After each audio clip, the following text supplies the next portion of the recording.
So the final European game involving a Scottish team this week finished Rangers 4, Fcsb 0. It was certainly one of, if not the best performance from Rangers this season, and they bounced back from the weekend's loss to Kilmarnock. How much of tonight's performance was due to the level of opposition that they were playing will remain to be seen, but the FCSB were by no means a strong opposition. It seemed probably the easiest game that Rangers have had, certainly in Europe. However, you can only beat what's in front of you, and they do get 3 more points on the board in the Europa League, which could prove vital to them given the next few run of games that they have in the Europa League, and it completes a very impressive week from the Scottish club's standpoint, giving all 3 clubs an opportunity to potentially progress to the next round. I will say that Rangers are probably in the toughest position with the games that they've got left. Celtic apparently only need to win 2 more games to guarantee progression. Hearts looking like they only need to win 1 more game, and they've got their easiest game to come up in their last one.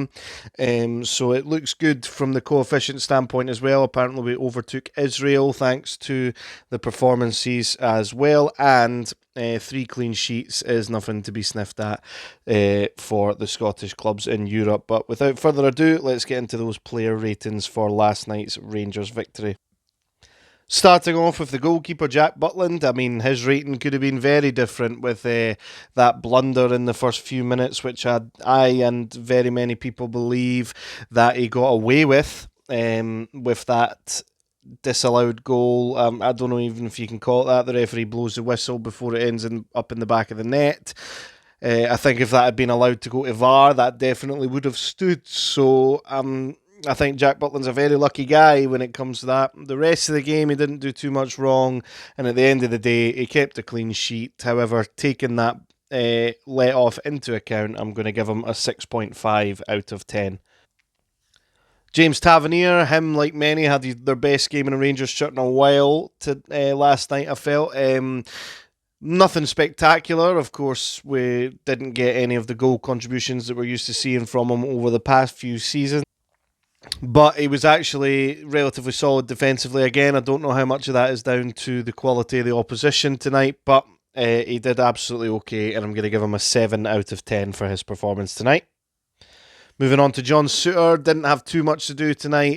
Did well in terms of carrying the ball forward at times, so I am going to give him a 7.5 out of 10. The defence weren't really troubled at all last night, apart from that blunder that Jack Butland committed in the first half.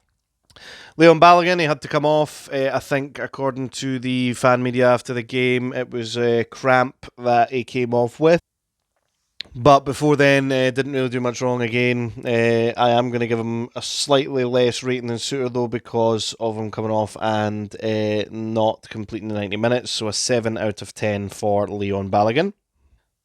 Jeff Day, I actually think he was the best of the defence in terms of not defensively as much, but he was very good going forward and got involved in a lot of attacks, carried the ball forward, winning the loose balls in the middle of the park, which both teams in the first half were very guilty of giving up possession. In the middle of the park, second half Rangers kind of calmed down a little bit and helped keep the ball a bit better, but I am going to give Jeff Day an 8 out of 10 for his performance tonight. Best of the defence. Moving on to the first of the midfielders, Connor Barron. I have to say I'm not on the hype train of he's absolutely fantastic. I do think he's been one of Rangers' better, more consistent players this season, of course. I just don't see where all the hype's coming from personally. However, I do think he had a very good game last night. He ended up getting an assist as well. So I'm going to score him an 8.5 out of 10. On to Raskan, also very good last night at winning the ball back and carrying it forward. To be honest, I think he's probably better than Connor Barron, and I think he should be getting the minutes over ahead of him. However, when you're having a good season, it's hard to get dropped. So I am going to give Raskan an 8.5 out of 10 also. On to, without question, the man of the match. When you get 3 goal contributions and your team scores 4 goals, you're definitely going to be man of the match. But without question, his best game in a Rangers shirt so far, Czerny. Not quite the perfect performance, so he's going to get a 9.5 out of 10. And without question, man of the match. Can't really get involved in 3 goals and not get man of the match, to be honest. Someone who scored a goal, but I don't think actually did all that amazing, and his goal was one of the more strange efforts I've seen go in, to be honest. Tom Lawrence, I'm going to give him a 7 out of 10. I thought there was times where he was a wee bit selfish on the ball. He could have maybe gave it to a teammate in a better position, took the shot on, and of course he came off. Injured in the second half as well, and his goal is a real. The commentary last night, for whatever reason, went highlighting the fact that even though they did highlight that he skiffed it, but the goalkeeper should be doing miles better. It should be a routine save for him. However, it is a goal, so 7 out of 10 for Tom Lawrence. Bajrami, you can see glimpses of bits of dribbling and stuff like that. I don't think we've seen his full potential just yet. I am going to score him slightly higher than Tom Lawrence, though, despite the fact that he didn't score a goal. 7.5 out of 10 for him, I think. With better finishing from his teammates and better decision making, he'll probably start getting a few assists on the board, and then he'll probably end up scoring a goal at some point as well. 7.5 out of 10 for Bajrami. Dessers, without question, the worst player on the park for Rangers. He's going through a bit of a slump in front of goal at the moment. It doesn't help that the fans, even when he was scoring, were getting on his back. And then, it came out after the game that he seemed to get a finger in the eye or something like that. But the way that he left the park was quite strange, to be honest. You usually wait to get treatment for that sort of thing before just leaving the park on your own accord, and then Egeman seemed like he never even had a chance to get warmed up before coming on. It was very strange, but when he was on the park, he just wasn't really doing much at all. Without question, the worst player on the park for Rangers, and I'm going to give him a 4 out of 10 for his performance. On to the first of the substitutes. Diamande comes on, gets an assist for Czerny's second. Does well in the game in terms of holding the ball up and driving forward as well. And since he did indeed get involved in the play and got himself an assist, I am going to give him a 7 out of 10 for his performance off the bench. Egeman, don't think he got quite as involved in the game as Diamande. Of course, he did score a goal, though, his first goal for Rangers. So I'm going to give him a 6.5 out of 10. I don't know if he maybe would have got a little bit more involved had he had a better chance to warm up off the bench. But, 6.5 out of 10, scoring a goal. Can't really ask for more from a substitute. Proper, of course, comes on for the injured Balogun. Didn't really have much to do at all, so it's not to say that he performed badly, but a 4 out of 10 I think is the best score you can give him. He didn't really have much to do, to be honest, so 4 out of 10 for Robin Proper. Casemiro, he looked to put himself about when he came on, so I am going to give him a slightly higher score of a 4.5 out of 10 than Proper got, but again, didn't really have all that much to do at that point. And Zach Lovelace tried to get involved. I am going to give him a 4, though, as well. Maybe that's a wee bit harsh. Maybe he could get a 4.5. But, again, I find it hard to score substitutes high unless they directly contribute to the game as well. And on to the manager, Philippe Clement. It's a difficult one because the opposition were not great at all.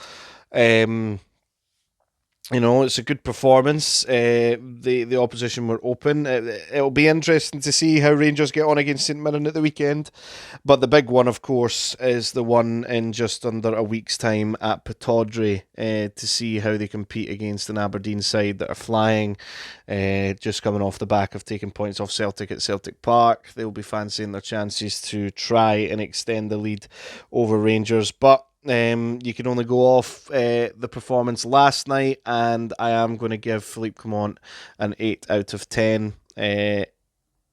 Actually, I'm going to go 7.5 because I think Dessers shouldn't have started the game based off his performance at Kilmarnock, to be honest. Inigaman scoring off the bench maybe gives him something to think about going into the game against St Mirren at the weekend. Whether or not he'll come out in the press and say that the only reason Dessers didn't play is because he had an eye problem or whatever remains to be seen. And there's a very good chance that Dessers will probably play at the weekend anyway. But I have 7.5 out of 10 for Philippe Clement tonight. Or last night, rather.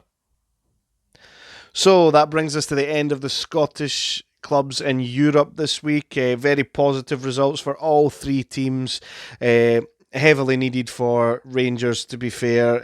Hearts definitely needed to take advantage of their home games, especially this one, and get themselves to 3 points. And Celtic expected to get nothing from the Atalanta game and came away with what could prove to be a very valuable point.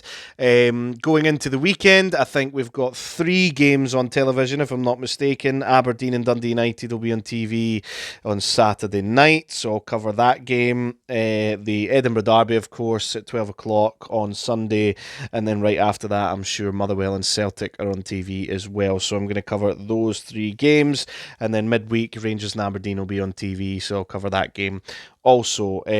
Also looking to get the next episode of the SPFL RTG uploaded, if not tomorrow, the day after. It'll be the first 5 games of Foot Champs, and then we'll see where we go after that. Hopefully we get some evolutions tonight for that, because it's been a while since we've been able to upgrade anyone from the team.